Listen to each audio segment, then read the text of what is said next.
Olá, sejam bem-vindos ao meu canal. Tudo bem com vocês? E o assunto dessa semana não poderia ser melhor do que crianças. Os seres mais reprimidos e esquecidos do mundo. E por que o grupo de pessoas mais reprimidos e esquecidos do mundo? Porque são as crianças as mais negligenciadas por nós adultos. E aí, para tentar desenvolver o que eu iria falar aqui sobre esse tema, eu lembrei que tinha um vídeo do Gaiarsa no YouTube, eu vou deixar linkado aqui embaixo, sobre aquele caso Isabella Nardoni. Não sei se vocês lembram, faz uns anos que aconteceu isso. O pai e a madrasta parece que ficavam com a menina final de semana, era uma guarda compartilhada com a mãe. E a menina acabou sendo jogada do prédio, que acharam que a menina estava morta por ser espancada por eles. E aí eles forjaram maritaca. E aí eles forjaram. Eles inventaram uma história de que entrou alguém no apartamento, só que não colou. Eles foram presos e condenados pela morte da menina, pelo assassinato e morte da menina. Mas o caso em questão, que foi debatido nesse vídeo do Gaiarsa, ele tocou num ponto psicológico de nós e do porquê que isso tomou proporções grandes na mídia. Eu lembro que ficou muito tempo passando em jornal, em página de notícia da internet. E as pessoas ficaram muito revoltadas na época, queriam linchar o pai e a madrasta da menina. Mas a questão nesse vídeo é: será que essa raiva toda que a gente sentiu desses assassinos foram da morte da criança? Ou esse ódio todo foi o protesto da nossa própria infância? Pela raiva da negligência que todos nós passamos da infância quando éramos crianças. Esse ódio, essa raiva, será que não foi a manifestação da nossa criança ferida interna, que apareceu naquele momento de raiva, que no fundo está lá guardado no nosso inconsciente, a raiva da nossa infância negligenciada por qualquer motivo? Essa morte dessa menina, Isabella Nardoni, foi um caso famoso, mas existem dados, por exemplo, dados da Unicef, que comprovam muitas crianças são mortas todos os anos por maus tratos de quem cria, ou de mãe, ou de pai, na maioria dos casos. O Gaiarsa fala assim também nesse vídeo, que pela experiência dele de consultório, mais ou menos 80% do falatório da consulta gira em torno da família. É queixa de pai, de mãe, de avô, de avó, de tio, tia, e assim vai. E fica essa repetição. E a gente não percebe por que acontece isso. Mas se a gente parar para pensar por que a gente se queixa tanto de família, é porque a gente não pode falar fora do lar o que acontece lá dentro. Aí a gente tem duas famílias. Uma que em público é aquela belezura, aquela maravilha, e dentro, na privacidade ali, em particular, é aquela algazarra e que muitas vezes acontece coisas não muito boas. E a gente, ao longo da vida, essa criança negligenciada, cresce, casa, tem filhos e vai do trabalho para casa, da casa para o trabalho. Uma vez por mês no ano tira férias. e vai deixando aquilo de lado, aquele incômodo que vem desde lá, de quando a gente entende que a gente é gente, e fica aquele incômodo que não é resolvido. Não é resolvido porque entramos no automático, nesse automático da vida, sem tempo para pararmos para refletir e enxergar por outro ângulo esse tipo de coisa. E a primeira pessoa que descontamos quando chegamos em casa, ligados na automação, é a criança, a mais vulnerável ali do lar. Ela vira o saco de pancada, a mais vulnerável e a que nem todo mundo tem paciência para olhar com jeito de gente e que muitas vezes é tratada pior do que bicho. E todo mundo se conforma com isso, porque vira aquela frase e aquela repetição que todo mundo sabe repetir, de que é desse jeito, família é assim mesmo e tá tudo bem. Será?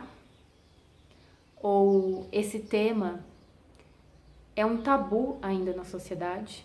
Ninguém pode falar livremente, porque se começa a falar, escuta frases prontas de conformismo, como essa daí de que família é assim mesmo e tá tudo bem, ou de que família é tudo nessa vida e criança não sabe de nada, que devemos honrar pai e mãe, que um tapinha não dói e muitas vezes é necessário, ou você não é mãe, não sabe o que diz. E ficamos nisso, nessa repetição que não tem fim. Mas esquecemos o essencial, de honrar a criança, que será a mãe e o pai de alguém, e repetirá o comportamento que ela vê e ensinam a ela. Quando eu falo a palavra negligência, e negligência em cima da criança, ela pode ser de várias maneiras. A negligência pode ser para você uma cara feia, um não muito expressivo. E o problema é o tempo que isso acontece e a repetição desse padrão. Quanto tempo fica na vida dessa criança? Cada um sabe a dor que tem dentro de si. Na sociedade que vivemos, isso não dá para ser explicado, porque parece que é preciso sofrer muito e é preciso ter muitas provas e de preferência jurídica para isso ter valor, para isso ser olhado com jeito pelas pessoas.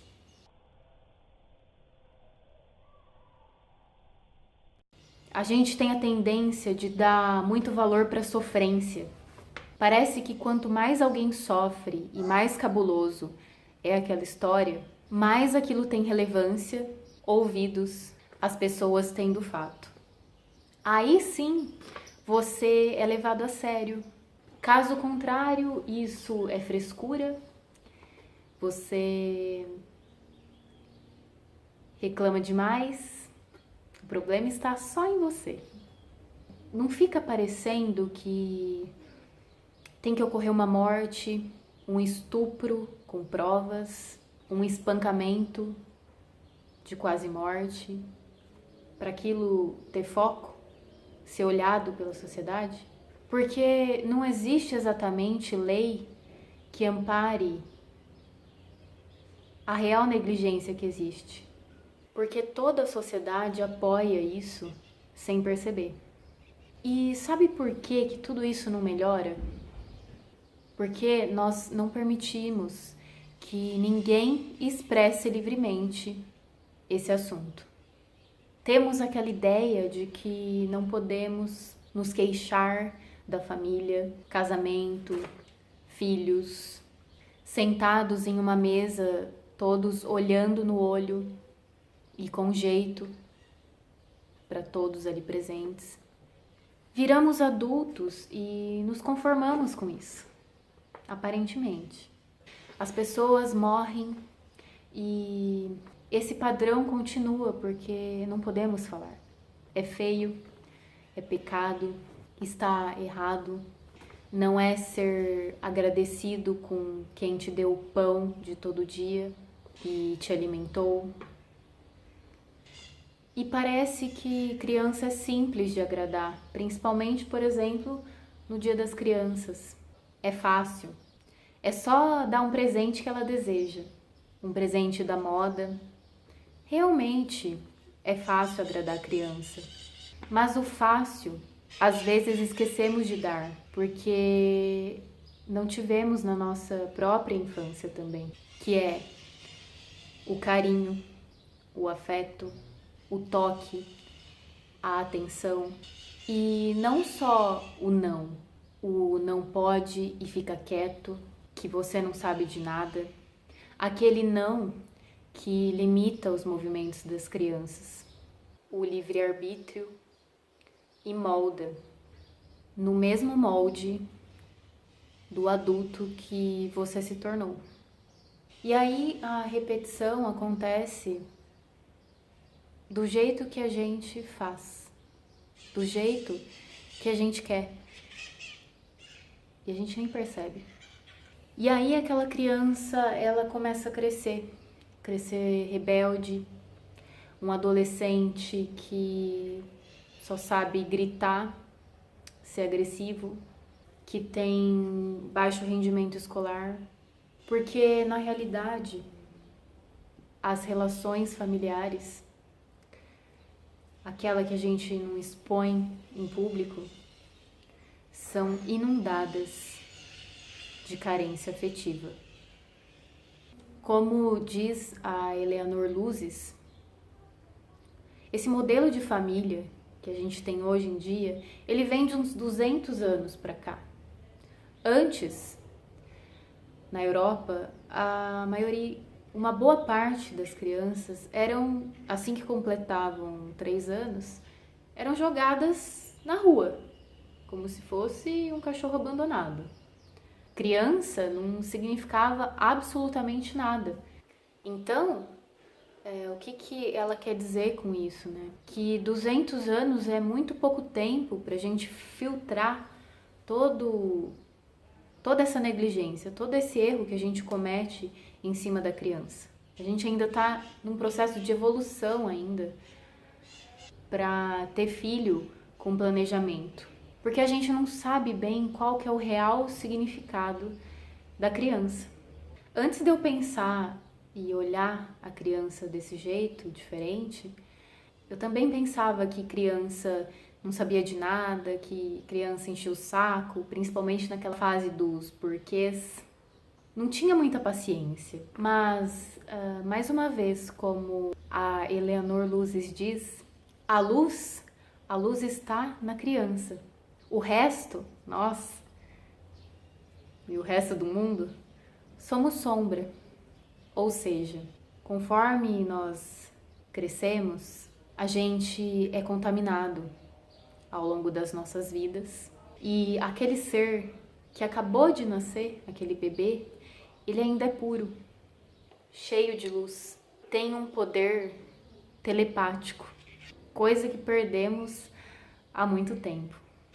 E do jeito que a tratamos e a desconsideramos, quem será essa criança na vida adulta sem ser de fato honrada? E para começar a mudar esse quadro, qual é a melhor forma de começar a mudar isso? É falar. E também a gente deixar